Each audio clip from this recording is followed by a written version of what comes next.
En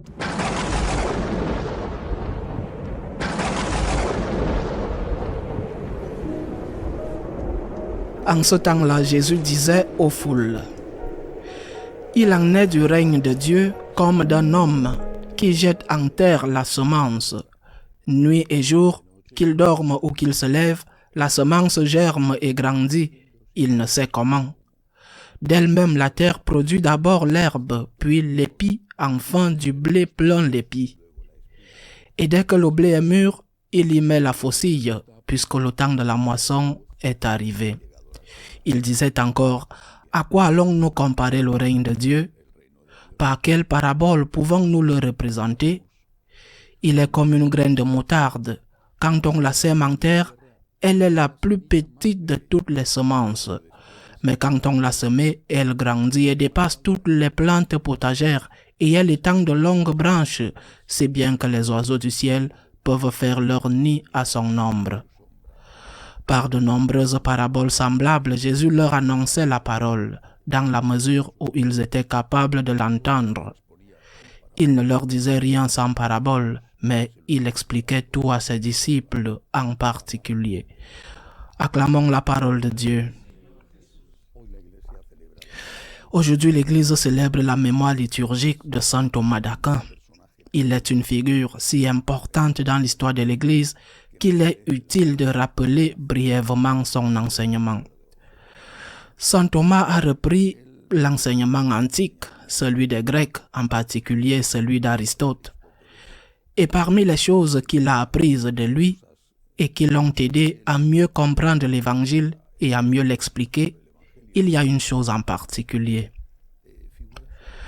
Saint Thomas est très clair sur le fait que la vérité existe, que la vérité est unique et qu'elle n'est pas en nous, mais en dehors de nous. La vérité existe et peut être connue. Il est dans notre intérêt de connaître la vérité. La vérité, en outre, est unique. Il n'y a pas de vérité révélée, une vérité de la Bible et une vérité de la pensée. Elle est unique. Et lorsqu'il y a une différence entre les deux, c'est que quelque chose ne va pas et qu'il faut continuer la recherche. Il ne peut y avoir une vérité révélée, une vérité que nous enseigne Dieu et une vérité que nous découvrons par la pensée. La vérité est unique. De plus, la vérité est extérieure à nous, c'est-à-dire qu'elle est objective.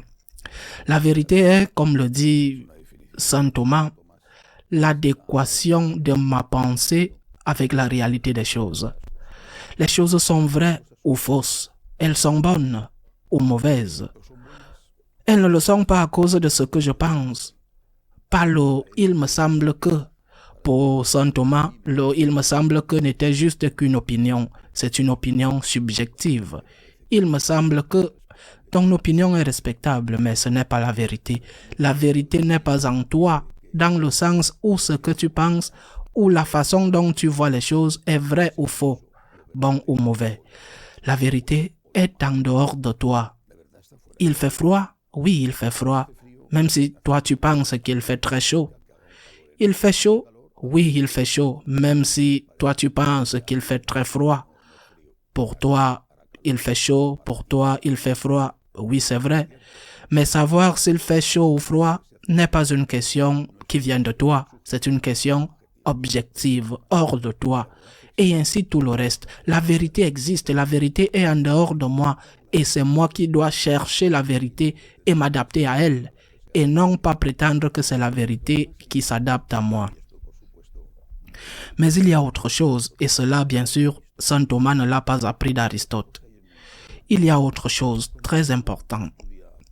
Quand on étudie l'histoire de la philosophie, on constate à la fin que chaque grand philosophe qui crée un système de pensée est devenu un petit dieu, une idole. Pourquoi? Parce qu'il devient convaincu que tous ceux qui l'ont précédé ont tort et que lui a raison et que les autres, en tout ou en partie, n'ont pas réussi à découvrir la vérité. Il pense avoir raison. Le prochain qui arrive, qui sera son contemporain ou sera 50 ans plus tard, Le prochain qui arrive pense la même chose que ce que le précédent a pensé des prédécesseurs. Moi j'ai raison, ces pauvres avant moi ne savaient rien. Et ainsi un et un autre, depuis les présocratiques jusqu'à l'absence de philosophie qu'on a aujourd'hui. Ils sont tous les mêmes, tous différents, mais tous avec la même arrogance, le même orgueil. Qu'est-ce qu'un croyant sait et qu'est-ce que Saint Thomas savait? Que la vérité n'est pas une idée. La vérité est en dehors de toi, mais ce n'est pas une idée. La vérité est une personne. C'est cela la grande découverte et la grande contribution de notre foi. Jésus est la vérité, il l'a dit. Il dit, je suis le chemin, la vérité et la vie. Il n'a pas dit, je suis le chemin, et encore moins un chemin. Il n'a pas dit, je suis le chemin et j'ai ma vérité. Il n'a même pas dit, j'ai la vérité. Il a dit, je suis la vérité. Je suis la vérité. La vérité est une personne. La vérité, c'est Dieu. Je pense que c'est la grande découverte que fait un croyant, que le Christ est la vérité. Bien sûr, comme il est la vérité, il a la vérité, mais il est la vérité. Si nous le disons autrement, nous pouvons dire que puisque Dieu est amour, la vérité est amour. Là où il y a amour, il y a vérité. Là où il y a un véritable amour, et non pas ce remplacement qui, comme un mauvais chocolat, ne sert qu'à te donner la nausée. C'est-à-dire que le véritable amour est l'amour à imitation du Christ. Dieu est amour, Dieu est vérité. Et lorsque nous sommes avec Dieu, c'est-à-dire que lorsque nous aimons comme Dieu nous l'enseigne, nous sommes dans la vérité.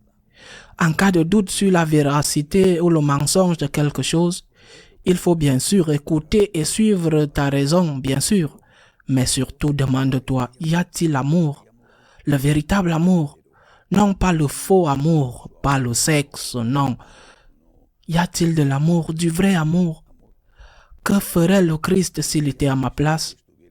Parce que ce chemin est le chemin de la vérité. Et d'ailleurs, Jésus dit aussi, la vérité. Le Christ qui est la vérité dit, la vérité vous rendra libre. Le Christ est celui qui nous libère. Et ce que nous devons faire, c'est nous adapter à la vérité qui est en dehors de nous, qui est dans le Christ. Nous adapter à la vérité pour notre propre bien. Ainsi soit-il.